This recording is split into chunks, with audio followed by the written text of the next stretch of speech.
30 வகையான கரும்பு வகைகள் உலகம் முழுவதும் காணப்படுகின்றன. அதில் 6 இனங்கள் இந்தியாவில் மட்டுமே காணப்படுகின்றன. பிங்க் சிக்டா அதாவது மாவுப்பூச்சி இனங்கள் இந்தியாவில் அதிகம் காணப்படுகின்றன. பெண் பூச்சி இளஞ்சிவப்பு நிறத்திலும் வட்டமான அல்லது தட்டையான வடிவத்திலும் இருக்கும். இவை சமூகத்தில் கரும்பு மூட்டைகளில் காணப்படும் மற்றும் தண்டுகளிலிருந்து சாற்றை உறிஞ்சும். இந்த பூச்சி அதிகமாக இருப்பதால் கரும்புகளின் வளர்ச்சி நின்று கரும்பின் இலைகள் மஞ்சள் நிறமாக மாற ஆரம்பிக்கும். சில நேரங்களில் பயிர் முழுவதும் காய்ந்துவிடும். கரும்பின் தண்டில் ஒட்டும் தேன் சுரப்பதால் கரும்பூஞ்சியின் தாக்கம் ஏற்படுகிறது. வறண்ட நிலையில் இதன் தாக்கம் அதிகம்.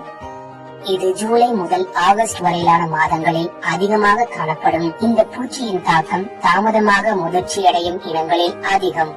இதன் தடுப்புக்காக எதிர்ப்பு திறன் கொண்ட வகைகளை தேர்ந்தெடுக்கவும், வயலில் தண்ணீர் தேங்குவதை தவிர்க்கவும், கரும்பின் காய்ந்த இலைகளை அகற்றவும், விதைத்த 150 மற்றும் 210 நாட்களுக்கு பிறகு தாவரங்களின் கீழ் உலர்ந்த இலைகளை அகற்றவும், நைட்ரஜன் உரங்களை சீரான மற்றும் பரிந்துரைக்கப்பட்ட அளவில் மட்டுமே பயன்படுத்தவும், வயலில் உள்ள ஈரப்பதத்தை குறைக்க வயலில் உள்ள அதிகப்படியான தண்ணீரை வெளியேற்றவும். ரசாயன கட்டுப்பாடு. கடுமையான தாக்குதல் கண்டறியப்பட்டால் காய்ந்த இலைகளை அகற்றிய பின் டைமெத்தோயேட் 30% EC 1 மில்லி 1 லிட்டர் தண்ணீருக்கு 1 மீட்டர் தண்ணீருக்கு தெளிக்கவும். சிறந்த முடிவுகளுக்கு 1 லிட்டருக்கு 2 மில்லி என்ற ஆதாரத்துடன் 1 லிட்டருக்கு 2 மில்லி என்ற ஆதாரத்துடன் கரைசலில் ஸ்டிக்கரை பயன்படுத்தவும். மருந்து தெளிக்கும் போது இலைகள் மற்றும் தண்டுகளை நன்கு ஊற வைக்கவும். அவை இனி விரல் நுனியில் விவசாயம்.